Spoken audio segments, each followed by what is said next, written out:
ওকে, মানে কি supervised algorithm কোনটা বলছি? সুপারভাইজড মানে হলো যার মধ্যে আগে থেকে ক্লাসের ভেরিয়েন্ট, ওটা সম্পর্কে ওই অবজেক্টটা কোন ক্লাস, ক্লাস 1, ক্লাস 2, ক্লাস 3 এরকম জ্ঞানগুলো থাকে,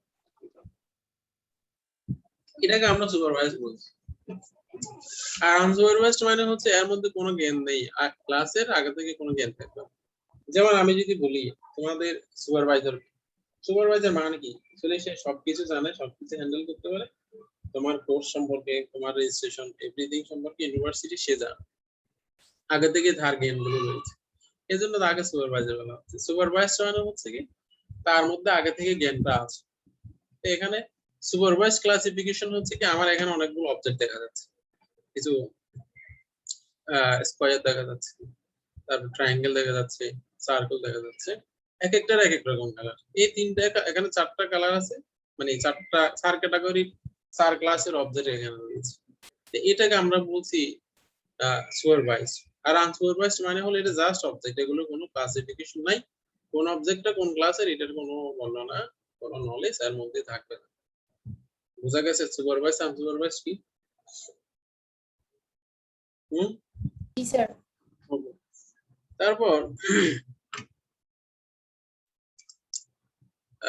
learning agent learns a classifier from examples, মানে একটা learns a classifier learns মানে একটা এজেন্ট, মানে agent learns a classifier from example, say example থেকে লার্ন করে, এটাকে বলা হয় মূলত ট্রেনিং স্টেজ। মানে একটা এখানে দুইটা স্টেজ আছে, একটা হলো ট্রেনিং স্টেজ আর একটা হলো টেস্টিং স্টেজ। ট্রেনিং স্টেজটা হচ্ছে কি এখানে আমার agent learns a classifier from example, example থেকে সে লার্ন করে। classifier an unknown instance, testing or classification stage, মানে ক্লাসিফায়ার যখন একটা এজেন্ট ক্লাসিফাইস an unknown instance, যখন অপরিচিত কোন ইনস্ট্যান্স কে ক্লাসিফাই করে তখন এটাকে আমি বলছি test or classification stage. Agent learns a classifier, agent একটা ক্লাসিফায়ার, এখানে ক্লাসিফায়ার বলতে ডাটা অবজেক্ট গুলোকে ক্লাসিফাই করার জন্য মেশিন লার্নিং অনেকগুলো ক্লাসিফায়ার রয়েছে, যেমন নেম বাইস রয়েছে, ডিসিশন ট্রি রয়েছে, সাপোর্ট ভেক্টর রয়েছে, তারপর হচ্ছে আর্টিফিশিয়াল নিউরাল নেটওয়ার্ক রয়েছে, আর অনেকগুলো রয়েছে, অভাব নেই, মানুষ আরো এগুলো থেকে আরো সাব অ্যালগরিদম বানাচ্ছে। তো এরকম অনেকগুলো ক্লাসিফায়ার রয়েছে। তো এজেন্ট লার্নস এ ক্লাসিফায়ার, এজেন্ট একটা ক্লাসিফায়ার কে লার্ন করে ফ্রম এক্সাম্পল, এটাকে আমরা বলছি টেস্টিং স্টেজ বলছি। আবার এজেন্ট ক্লাসিফাইস এন আননোন ইনস্ট্যান্স, একটা অপরিচিত ইনস্ট্যান্স কে যখন সে ক্লাসিফাই করে তখন আমরা এটাকে টেস্টিং অর ক্লাসিফিকেশন স্টেজ বলি। বুঝা গেছে কথা? তারপর এখানে আর্টিফিশিয়াল ইন্টেলিজেন্স এন্ড এআই, আর্টিফিশিয়াল ইন্টেলিজেন্সের একটা ব্রাঞ্চ সেখানে দেখানো হয়েছে। আর্টিফিশিয়াল ইন্টেলিজেন্সের কি কি ব্রাঞ্চ সেখানে রয়েছে মূলত আমরা আর্টিফিশিয়াল ইন্টেলিজেন্স দেখো, ডিপ লার্নিং, তারপর হচ্ছে মেশিন লার্নিং, আর্টিফিশিয়াল ইন্টেলিজেন্স টা আছে। এখানে বলা হচ্ছে any technique that enables computers to mimic human intelligence using logic, then rules, decision trees and machine learning include deep learning. মানে আর্টিফিশিয়াল ইন্টেলিজেন্স হচ্ছে কি মূলত আর্টিফিশিয়াল ইন্টেলিজেন্স, মানে আর্টিফিশিয়াল ইন্টেলিজেন্সটা হচ্ছে আমার মানুষের হিউম্যান ব্রেনকে মেশিনের মাধ্যমে ইমপ্লিমেন্ট করা, সেটা। তো এইটা এইটা গঠিত আর্টিফিশিয়াল ইন্টেলিজেন্স গঠিত কিন্তু আবার এগুলো নেই, machine learning and deep learning. Machine learning is a subset of AI that includes obtuse statistical techniques that enable machines to improve. মানে এখানে মেশিন লার্নিং এর মধ্যে এখানে অনেকগুলো অ্যালগরিদম প্রপোজ করা, বলা হয়েছে a subset of AI, একটা AI এর subset that includes obtuse statistical techniques, এখানে কি অনেকগুলো টেকনিক রয়েছে that enable machines to improve a task with experience. The category include deep learning, মানে মেশিন লার্নিং হলো মেশিন লার্নিং এর মধ্যে অনেকগুলো টেকনিক রয়েছে, যে টেকনিক গুলো কোন রকম এক্সপেরিয়েন্স ছাড়াই মেশিনকে ইমপ্রুভ করে কাজ করার ক্ষেত্রে। ডিপ লার্নিং হচ্ছে test a subset of machine learning composed of algorithms that permit software to train itself to perform tasks like speech and image recognition by exposing multi-layered neural network to visit. That means deep learning হচ্ছে machine learning এর একটা sub branch subset, যেখানে অনেকগুলো algorithm রয়েছে যেটা সফটওয়্যারকে test করার জন্য। বুঝা গেছে? এগুলো এক একটা সাবজেক্ট গুলো, মেশিন লার্নিং একটা সাবজেক্ট, ডিপ লার্নিং একটা সাবজেক্ট। এগুলো হলো মূলত আমার আর্টিফিশিয়াল ইন্টেলিজেন্সের কি ব্রাঞ্চ। বুঝতে পারছি? জি স্যার। তারপর লার্নিং অ্যালগরিদম, আমরা কিছু লার্নিং অ্যালগরিদম এখানে দেখছি। একটা হলো সুপারভাইজড আর একটা হলো আনসুপারভাইজড।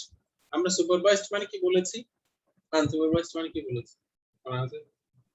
সুপারভাইজড আগে থেকে জ্ঞানটা থাকে আর আনসুপারভাইজড থাকে না, নলেজ থাকে না। আগে থেকে নলেজ থাকে না। সুপারভাইজড এর মধ্যে আছে কি কি দেখো, nearest neighbour algorithm, K nearest neighbour, decision tree, তারপর হচ্ছে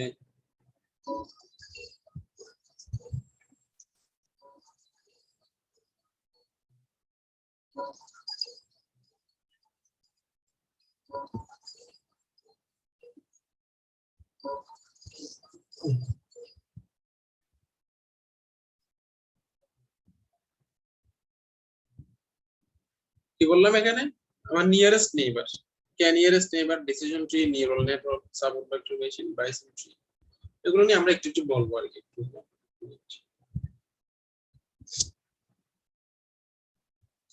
এখানে নিয়ারেস্ট নেইবার মানে হলো ক্যান নিয়ারেস্ট নেইবার। মনে করো একটা ডাটার আশেপাশে কে কে আছে খুঁজে বের করো।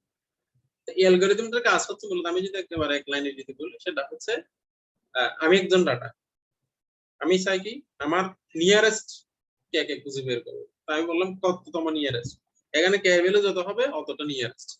আমার আশেপাশে অনেকজন আছে, তার মধ্যে মোস্ট নিয়ারেস্ট কে, মোস্ট 5 জন নিয়ারেস্ট খুঁজে বের করো। অ্যালগরিদমের কাজ হচ্ছে কে নিয়ারেস্ট নেইবারের কাজ হচ্ছে কি একটা ডাটা অবজেক্টের, একটা ডাটার একটা অবজেক্টের একটা পয়েন্টের কেতম নিয়ারেস্ট গুলো বের করো, মানে কেতম না, কে সংখ্যক নিয়ারেস্ট গুলো খুঁজে বের করো। অ্যালগরিদমের কাজ। কি বললাম? হুম, কি বললাম অ্যালগরিদমের কাজ?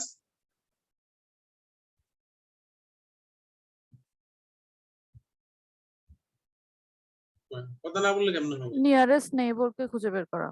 নিয়ারেস্ট নেইবার খুঁজে বের করা। মানে সাপোজ আমি একটা ডাটা, আমার কে সংখ্যক নিয়ারেস্ট, আমি যদি কেয়ার ভ্যালু 2 দিলে আমার দুইটা মোস্ট নিয়ারেস্ট দুইটা খুঁজে বের করো, কেয়ার ভ্যালু যদি 5 দিলে মোস্ট নিয়ারেস্ট 5টা খুঁজে বের করো। বুঝা গেছে? হুম, জি Okay. এগুলো নিয়ে তোমরা যদি মেশিন লার্নিং কোর্সে পড়ো, ওখানে আরো বিস্তারিত এগুলো কিভাবে কাজ করে, অ্যালগরিদমের ফ্লো চার্ট কি, কিভাবে ট্রেন করে একটা, এগুলো আরো জানবা। তারপর এখানে ইভ্যালুয়েশন ম্যাট্রিক্স কি কি। ইভ্যালুয়েশন মানে হচ্ছে কি, মানে এই অ্যালগরিদমটা আমি যে রেজাল্টটা দিবে সেটা আমি ইভ্যালুয়েশন করব, মানে কি এটার পারফরম্যান্স কেমন, অ্যাকুরেসি কেমন, তারপর হচ্ছে কি এফএস স্কোর কেমন, এগুলোকে বলা হয় ইভ্যালুয়েশন ম্যাট্রিক্স। এগুলো নিয়ে তোমরা মানে মেশিন লার্নিং কোর্সে যখন করো তখন বিস্তারিত জানো। আর ডিসিশন ট্রি হলো, এটা মূলত একটা ইফ দেন এলস মতো কাজ। মনে করো কি আমার একটা ট্রি আছে, হ্যাঁ, ট্রি, ট্রিতে আমার ডিসিশন গুলো আমি ট্রির মাধ্যমে রিপ্রেজেন্ট করি। মনে করো একটা প্যারেন্ট, তারপর হচ্ছে দুইটা চাইল্ড আছে। তা আমরা কি বললাম ডিসিশনে, কি বললাম প্যারেন্টের যদি চাইল্ড যদি করিম হয় তাহলে করিম কি হবে, ছেলে হবে। সরি, সাপোজ আমি যদি প্যারেন্টের কথা বলি, প্যারেন্টের নাম রহিম, রহিম যদি মেল হয় তাহলে কি হবে, ফাদার হবে। আবার রহিম যদি ফিমেল হলে মাদার হবে। তো এই ধরনের এই রুলসটাকে আমি ডিসিশন ট্রিতে রিপ্রেজেন্ট করতে পারি। ডিসিশন ট্রি সম্পর্কে কি তোমরা কখনো পড়ছো? হুম, তোমরা কিছু বলে সহজ কথা বলো না।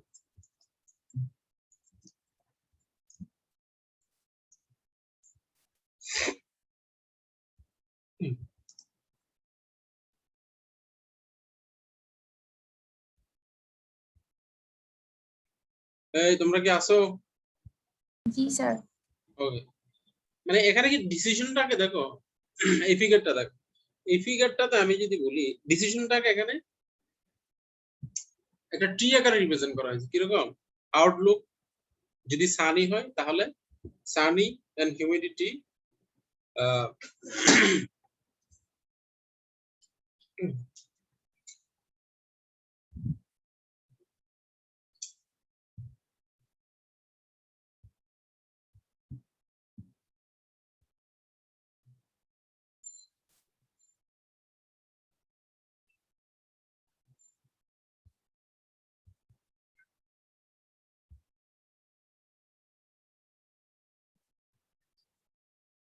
এখান থেকে আমি একটা ডিসিশন বলতে পারি, যেমন হিউমিডিটি যদি হাই হয়,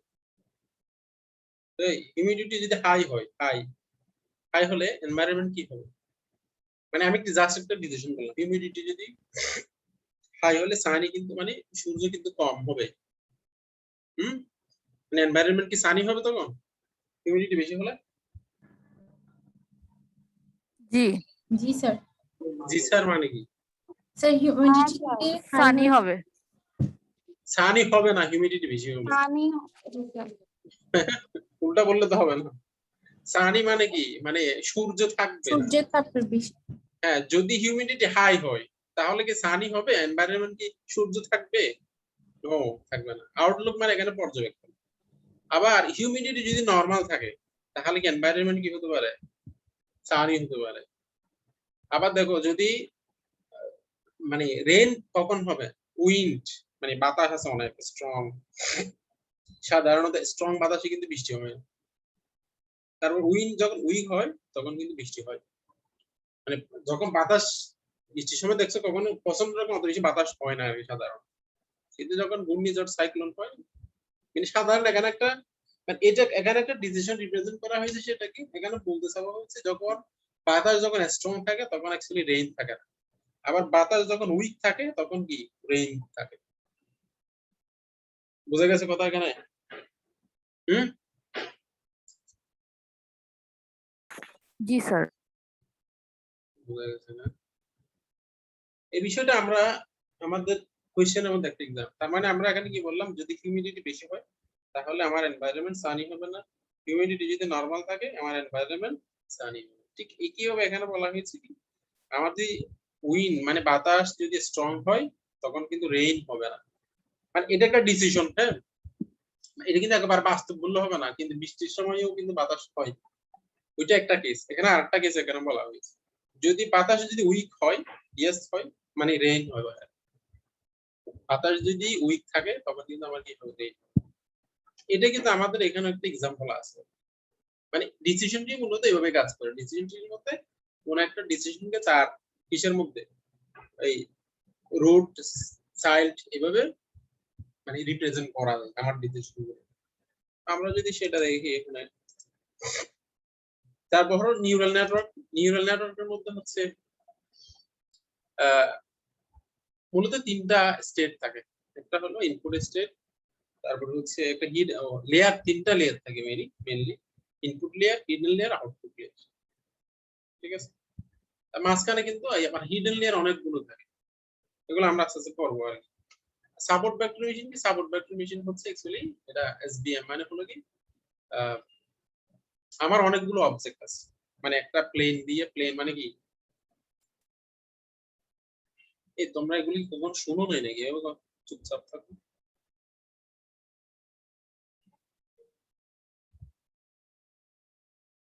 এগুলো আমরা আমাদের স্লাইডে আছে আর কি, আমরা দেখি আস্তে আস্তে।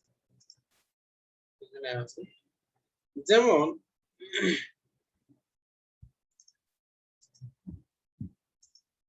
আমরা, তারপর হলো আনসুপারভাইজড এর মধ্যে ক্লাস্টারিং ইউজ করি। ক্লাস্টারিং মানে কি? ক্লাস্টার ক্লাস্টার মানে কি? গ্রুপ করা, মানে আমার টোটাল ডাটা অবজেক্টটাকে বিভিন্ন গ্রুপে বিভক্ত করে দেয়, ক্লাস্টার হয়ে গেল। এখানে ক্লাস্টার মানে কি বোঝা গেছে? আমরা ক্লাস্টার শব্দের অর্থ কি?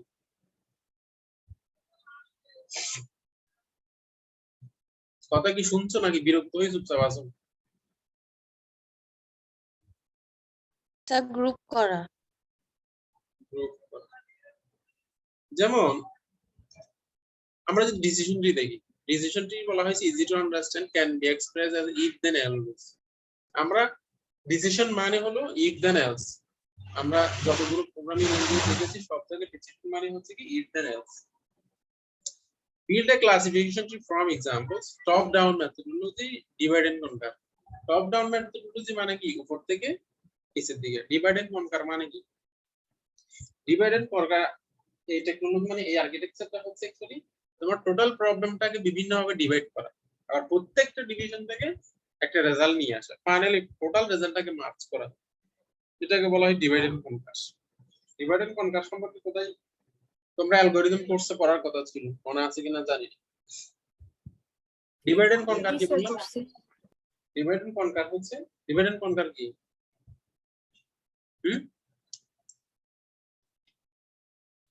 ডিভাইড এন্ড কনকার কি কথা বলেন। এই তোমাদের লজ্জা লাগে না এরকম কেন? তোমরা কি সবাই আসো? আমি স্যার প্রবলেম গুলো ডিভাইড করে এখান থেকে সলিউশন বের করা।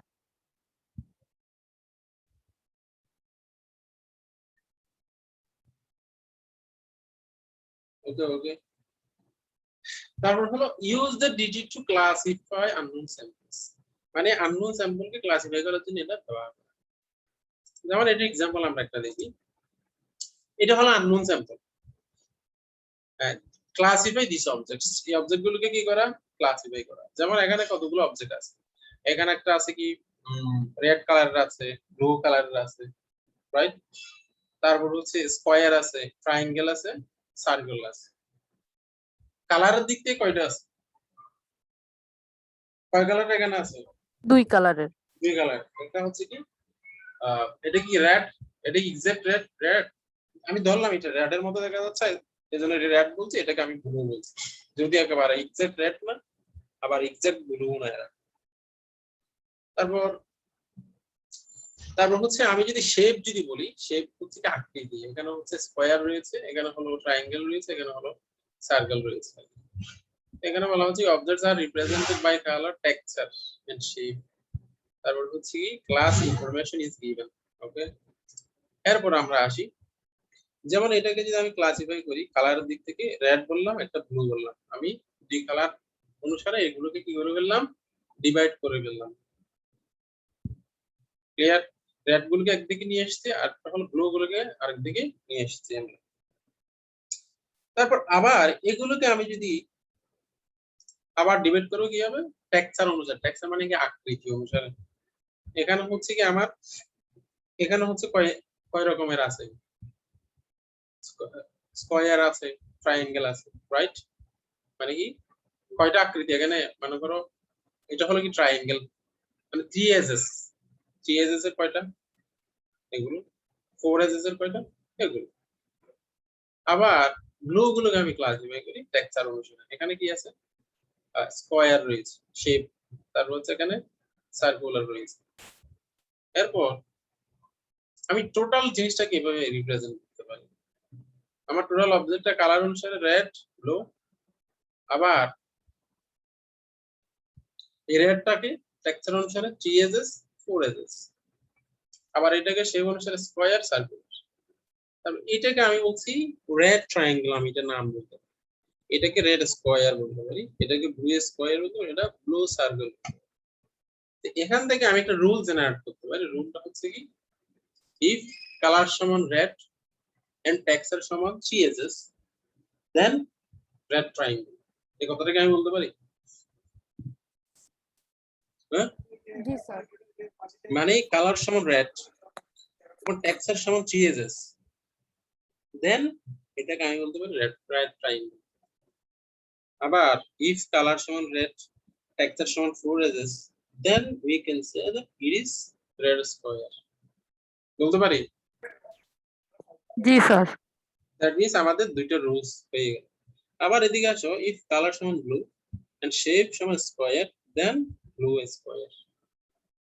একটা ডিসিশন। if color সমান ব্লু, shape সমান circular then blue circle। Decision গুলো বলতে পারেন? দ্যাট মিন্স আমি টোটাল একটা ডিসিশনকে একটা ট্রি আকারে ডিসিশন, এটাকে এজন্য বলা হয় এটা ডিসিশন ট্রি বলা হয়। তুমি একটা টোটাল ডিসিশনকে একটা ট্রিতে রিপ্রেজেন্ট করতে পারো, এজন্য এটাকে বলা হচ্ছে কি ডিসিশন ট্রি বলা হচ্ছে। দ্যাট মিন্স এখানে আমরা কয়টা ডিসিশন পেয়েছি? এখানে 4টা ডিসিশন পেয়েছি।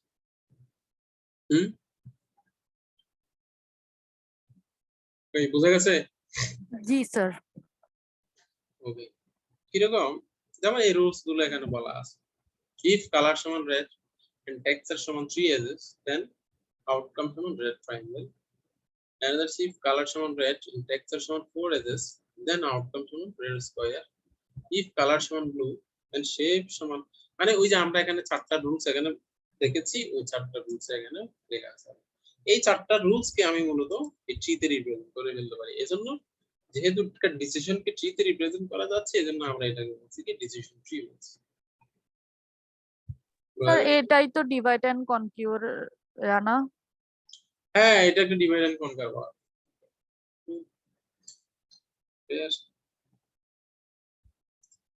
বুঝা গেছে? বুঝা গেছে এটা? জি স্যার। এরপর হচ্ছে learning with neural network. Neural network মানে হচ্ছে অ্যাকচুয়ালি এখানে এটা হলো একটা আর্কিটেকচার। এখানে ইনপুট ফিচারস, এখানে হলো আউটপুট ফিচার, এখানে মাঝখানে কি থাকে? মাঝখানে হলো হিডেন লেয়ার থাকে। মানে হিডেন লেয়ারের মধ্যে একটা হিডেন লেয়ার থাকে।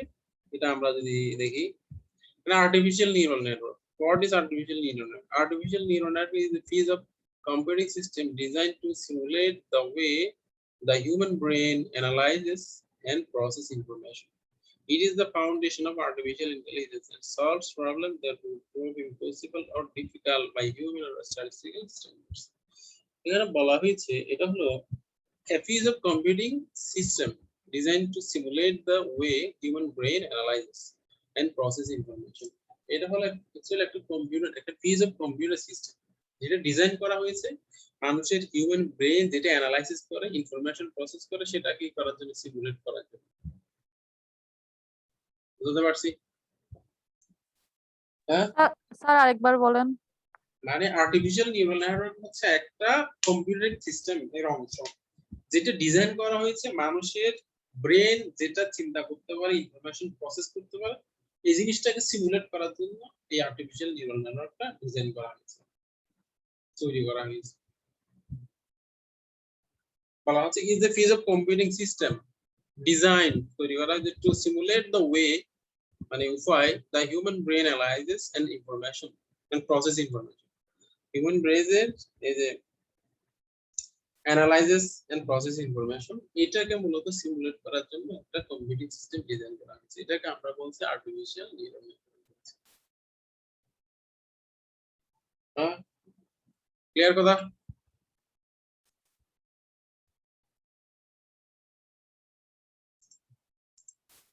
তারপর এটা হলো একটা আমাদের আর্কিটেকচার আর্টিফিশিয়াল নিউরাল নেটওয়ার্কের। এটা একটা ফিগার। এখানে হচ্ছে মূলত 3টা লেয়ার থাকে। একটাকে বলা হচ্ছে কি, এটাকে বলা ইনপুট লেয়ার, এটাকে বলা আউটপুট লেয়ার, এটা হলো আবার হিডেন লেয়ার বলা হয়। হিডেন লেয়ারের মধ্যে মাল্টিপল লেয়ার থাকতে পারে।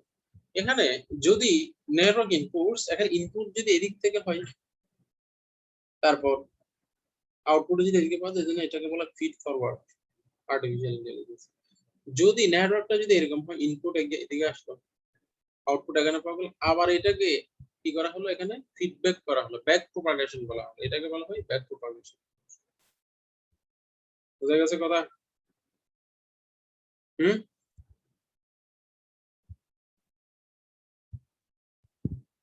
ব্যাক প্রপাগেশন মানে কি?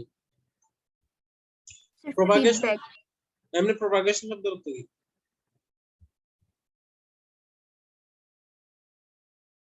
প্রপাগেশন কোথাও কি পড়ছো, মনে পড়ে?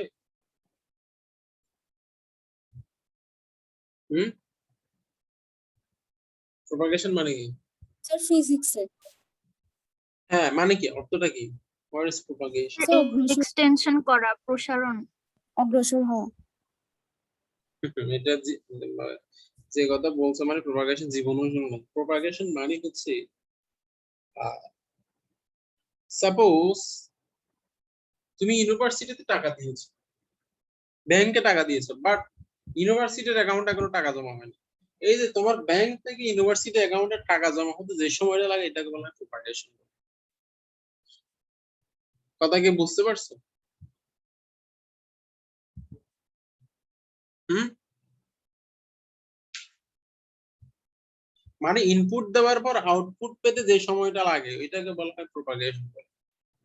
সহজ কথায়, তুমি চকবাজারের ব্যাংকে টাকা জমা দিয়েছো,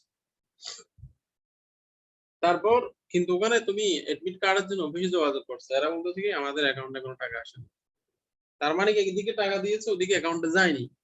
তো এই যে টাকা জমা দেওয়ার পর থেকে টাকাটা ব্যাংক অ্যাকাউন্টে জমা হওয়ার মধ্যবর্তী যে সময়টা লাগে এটাকে বলা হয় প্রপাগেশন বলে। মানে একটা ইনপুট দেওয়ার পরে ওই ইনপুটের আউটপুট পাওয়ার জন্য যে সময়টা লাগে তাকে আমরা বলি প্রপাগেশন। এটা তোমরা ডাটা কমিউনিকেশনে এটা টার্মসটা এক জায়গায় ছিল। ডাটা কমিউনিকেশন,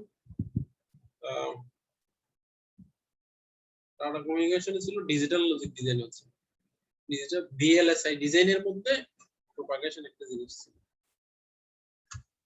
এটা আমরা ভুলে গেছি, মানে বুঝে গেছে প্রপাগেশন মানে কি? হুম, জি স্যার। ওকে।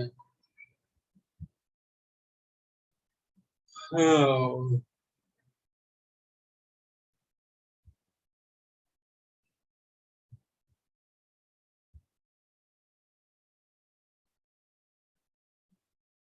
এরপরে এটা কি বোঝা গেছে এই আর্কিটেকচারটা ফিগারটা?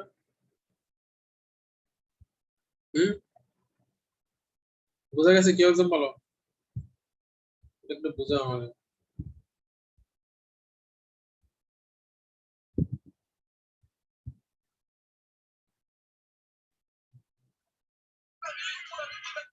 বলো কেউ একজন।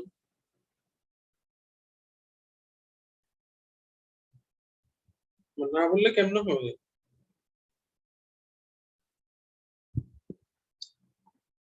এই সিআর এর নাম কি জানো? বলো।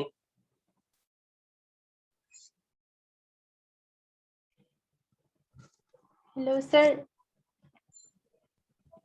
বলো।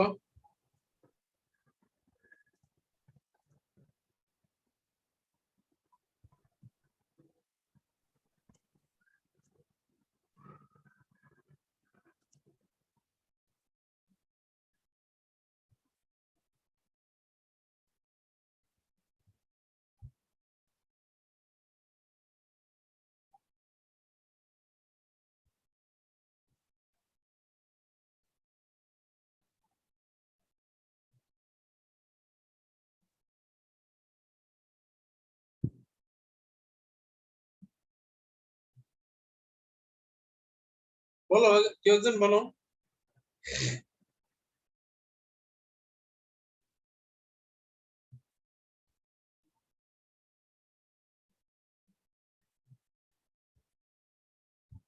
তো কেউ এতগুলো স্টুডেন্টের মধ্যে কেউ, তোমরা কি আদৌ কি আসো? স্যার আপনার কথা মাঝখানে মাঝখানে আটকে যাচ্ছে, শোনা যাচ্ছে না আর সাউন্ড চলে যাচ্ছে।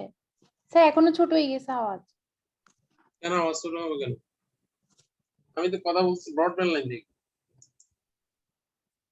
স্যার আজকে হচ্ছে আপনার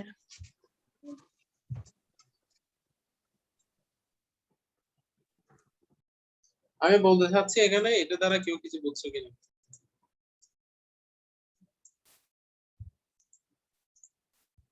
এটা দ্বারা কেউ কিছু বুঝছো? হুম,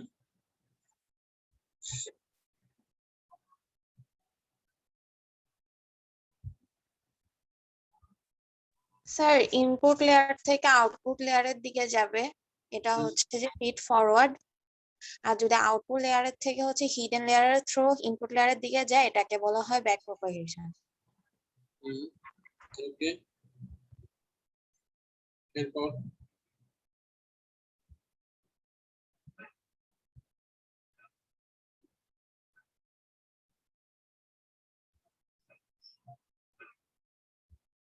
এরপর আরেকজন বলো।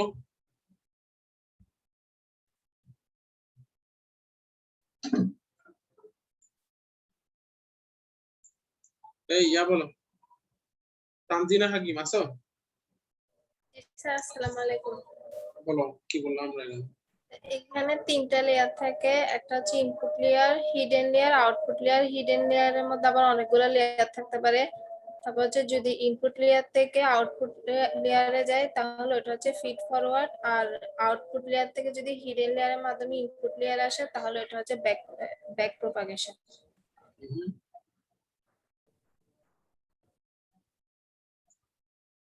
আরেকজন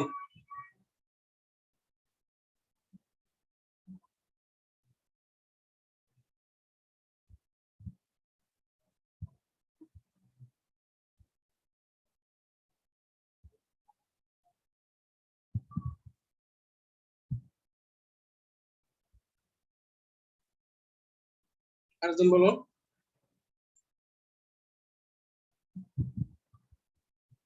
মামা আছো? আসসালামু আলাইকুম স্যার। বলো আমরা কি বলছি এখানে? স্যার এখানে তিনটা লেয়ার থাকবে, ইনপুট, হিডেন আর আউটপুট। যদি ইনপুট লেয়ার থেকে হিডেন লেয়ারের মাধ্যমে আউটপুট লেয়ারে যায় তাহলে এটা হবে ফিড ফরওয়ার্ড, আর যদি উল্টাটা হয় ব্যাক লেয়ার আউটপুট লেয়ার থেকে হিডেন লেয়ারের মধ্য দিয়ে যদি ইনপুট লেয়ারে যায় তাহলে এটা হবে ব্যাক প্রপাগেশন। ওকে।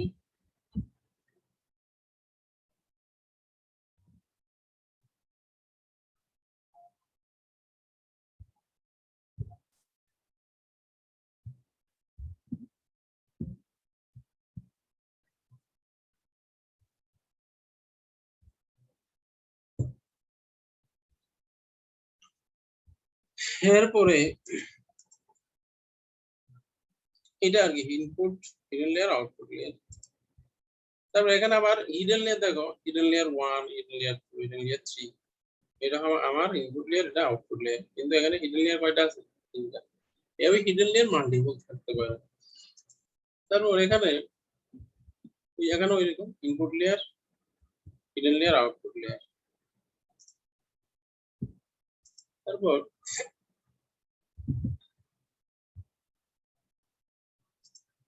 এটাকে যদি artificial as a linear classifier, আমি যদি একটা লিনিয়ার ক্লাসিফায়ার হিসেবে চিন্তা করি, যেমন x1 x2, আমি এন্ড অপারেশন গুলো কত 0 0 তে 0 হয়, 0 1 এ 0 হয়, 1 0 তে 0 হয়, 1 1 এ 1। আবার 0 কে আমি ক্লাস b বলছি, 1 কে ক্লাস a বলছি। পাওয়ার অপারেশন করলে 0 0 তে 0 হয়, বাকি সব তিনটার দিকে হয় আমার 1 হয়। আমি কি বললাম 1 কে a, 0 কে b। 0 সমান আমরা b, আর এটা সমান a ক্লাস। ঠিক সিমিলার, মানে এটাও সেম আর কি। হ্যাঁ, এখন আমরা যদি এটাকে লিনিয়ার ক্লাসিফায়ার দিয়ে সেপারেট করলে, মানে এন্ড গুলো একদিকে, মানে ক্লাস এ একদিকে, বি একদিকে। আমি যদি এটাকে যদি চিন্তা করি এন্ড এর ক্ষেত্রে আমার 0 এর সংখ্যা বেশি, 1 এর সংখ্যা কত? 1 একটাই। এটাকে আমি যদি একটা লিনিয়ার ক্লাসিফায়ার দিলাম, মানে এদিকে হলো আমার ক্লাস এ, আর এদিকে হলো বাকি তিনটা ক্লাস বি। এটাকে আমি যদি গ্রাফ রিপ্রেজেন্ট করি, এটা হলো 0 0 1 0, আবার 0 1।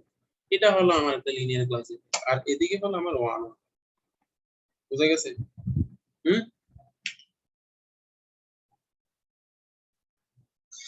বুঝা গেছে? জি স্যার। Okay. তারপর অর কেউ যদি আমি করি, এটা হলো 0 0, আমি পয়েন্ট গুলো বসালাম আর কি। 0 0 মানে বি ক্লাসকে আমি এদিকে আনছি, অরের ক্ষেত্রে আর এই ক্লাসগুলো এদিকে নিয়ে আসছি। এটা হলো আমার লিনিয়ার ক্লাসিফায়ার। তো এটাকে যদি আমি আর্টিফিশিয়াল নিউরাল নেটওয়ার্কে রিপ্রেজেন্ট করি, সেখানে হচ্ছে আমার মানে কি বললাম, একটা হলো আমার ইনপুট লেয়ার,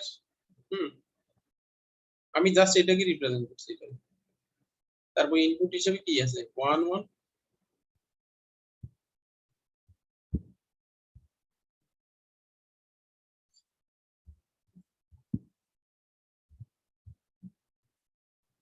মানে এখানে x1 x2 ভেরিয়েবল। এখানে হচ্ছে আমার ইনপুট লেয়ার কি x1 x2। এই কথাটার অর্থটা হলো এই সরলরেখার সমীকরণ কিন্তু এটা। হ্যাঁ, এটা সরলরেখার সমীকরণ হলো এটাই। আমি যদি এটাকে সরলরেখার সমীকরণ রিপ্রেজেন্ট করলে আমার x1 x2 মাইনাস হাফ পাবো। তো এটাকে আমি যদি আর্টিফিশিয়াল নিউরাল নেটওয়ার্ক রিপ্রেজেন্ট করলে x1 x2 কি আমার input layer, x1 x2 input layer. এখানে কোন ভ্যালু গুলো দিচ্ছি আমি 1 1 দিচ্ছি। ইনপুট যদি 1 1 দিলে আমি কি পাচ্ছি, আউটপুটে কি পাচ্ছি 0 পাচ্ছি। তারপর এটা হলো আমার হিডেন লেয়ার। হিডেন লেয়ার কোনটা, এই আমার এই ভ্যালুটা মাইনাস হাফটা হলো আমার হিডেন লেয়ার। বুঝা গেছে? জি স্যার। আমি যদি এখন এই সমীকরণটাকে আর্টিফিশিয়াল নিউরাল নেটওয়ার্কে রিপ্রেজেন্ট, সেক্ষেত্রে আমার কি থাকে, একটা input layer, hidden layer, output layer. আমার আউটপুটে আছে হচ্ছে আমার 0 আছে, আর হচ্ছে আমার ইনপুটে হলো কি x1 x2।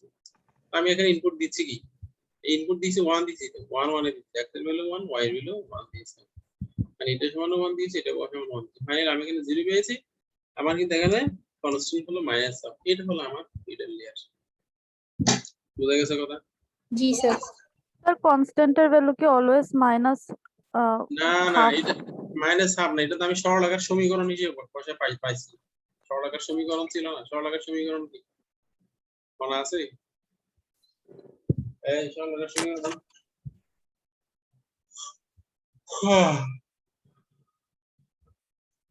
সরলরেখার সমীকরণ মনে আছে? এটা সরলরেখার সমীকরণ, দুই বিন্দুগামী সরলরেখার সমীকরণ, দুই বিন্দুগামী সরলরেখার সমীকরণ। এটা দুই বিন্দুগামী সরলরেখার সমীকরণ কি সেটা বের করতে হবে। এখানে মাইনাস হাফ না, এখানে যে কোনো একটা ভ্যালু হতে পারে। আমরা দুই বিন্দুগামী সরলরেখার সমীকরণ আমার 0 1 1 0 এই দুইটা পয়েন্ট থেকে মূলত আমি এই হাফটা পেয়েছি। এখানে অন্য ভ্যালু হতে পারে, অন্য ভ্যালু থাকলে সেটা কি হবে, এই হিডেন লেয়ারের। বুঝছো কথা? হুম।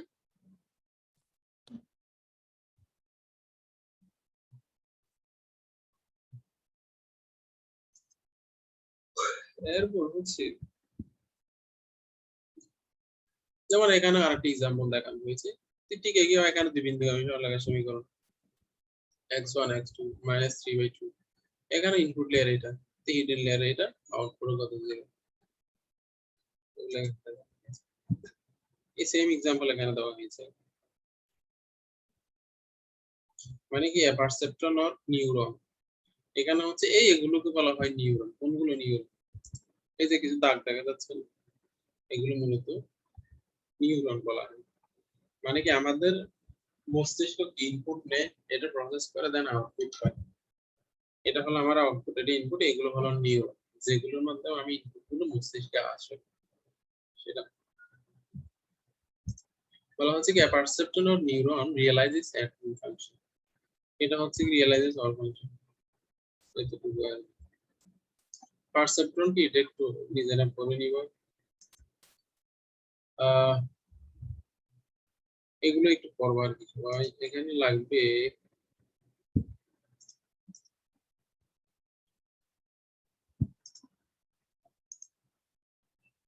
আমাদের আর লাগবে না, এখানে এখানে লাগবে হচ্ছে আমাদের এতটুকু।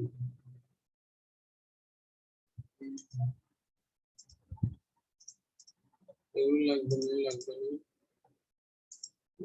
এই এতটুকু পর্যন্ত লাগবে, 37 পর্যন্ত আমাদের লাগবে।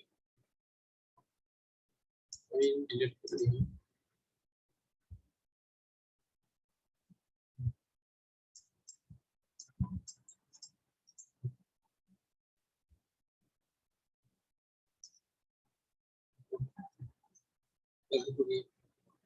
এর মধ্যে কি কারো কোনো কোশ্চেন আছে?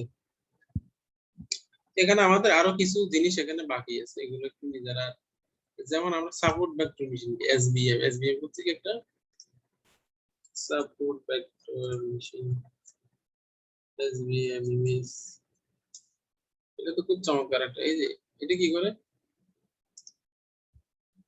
এটা একটা ক্লাসিফাই, মানে কি এখানে একটা লাইন থাকে, এই যে এদিকে কিছু অবজেক্ট, এদিকে অবজেক্ট, হ্যাঁ, এগুলো হলো আমার সাপোর্ট ভেক্টর।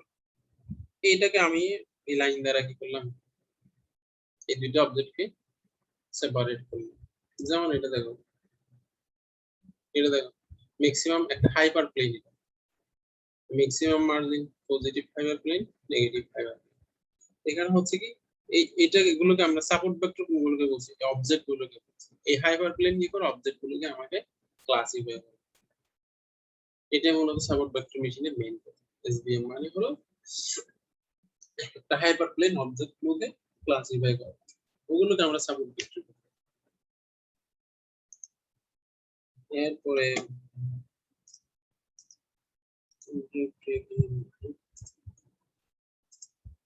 কিছু কি বোঝা যাচ্ছে এগুলো? তোমরা তো আসলে সবাই চুপচাপ, তার মানে কিছু বুঝো না।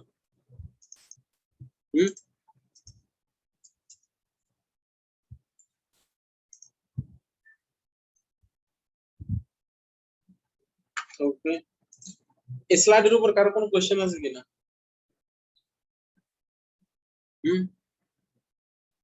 কোনো কোশ্চেন থাকলে বলো।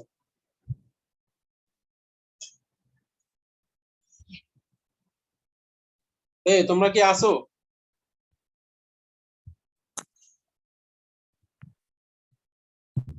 জি স্যার। তোমরা হলো একেবারে অদ্ভুত। আমি এরকম তো কোনো সাউন্ড নাই কেন? নাকি বর্ষার কারণে সবাই টেনসড, মানে চিন্তিত? কোথাও বের হওয়া যাচ্ছে না, ইউনিভার্সিটি যাওয়া যাচ্ছে না, পুরো সেমিস্টার যতগুলো ক্লাস গেল সবাই চুপচাপ। আমি অনেক কথাই তো শুনি নাই, আদৌ এরা আছে কিনা। এই আইডি গুলোর নাম কি, মানুষ কি এখানে আছে? স্যার আছে স্যার। জি স্যার আছে। তামান্না কি আসো? জি স্যার। আরেকজন তো রান্না করতে কথা বলতে যাও না। স্যার না ফ্যানের আওয়াজ। তারপর হচ্ছে রেহানা আক্তার। জি স্যার আছি। আচ্ছা, তুমি কি মানে কি ক্লাস অ্যাটেন্ড করছো নাকি এমনি ঘোরাফেরা থেকে বলছো কথা? না স্যার শুরু থেকে আছি। জান্নাতুন নাইমা, নাইমা আছো? আসসালামু আলাইকুম, আসি স্যার। ওকে, এখানে কি কিছু লিখছো? এখানে এখানে কোনো কোশ্চেন আছে? কোনো কোশ্চেন থাকলে বলো। স্যার নেট খুবই ডিস্টার্ব করতেছে, কাটা কাটা আসতেছে স্যার কথা, মানে কিছুক্ষণ পর পর।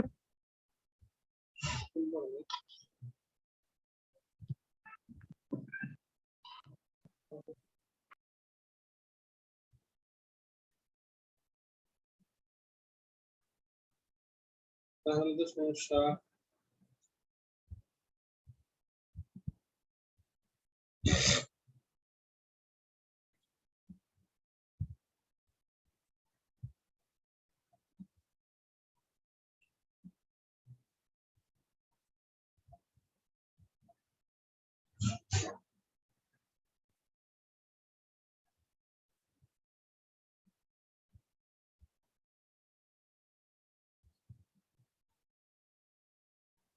কারো কোনো কোশ্চেন না থাকলে আজকে এতটুকু করে কি?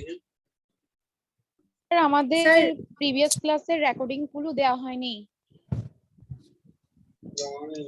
স্যার ল্যাবেরটাও দেওয়া হয় নাই, ল্যাবের আগে একটা থিওরি হয়েছে ওটাও দেওয়া হয় নাই। ওকে,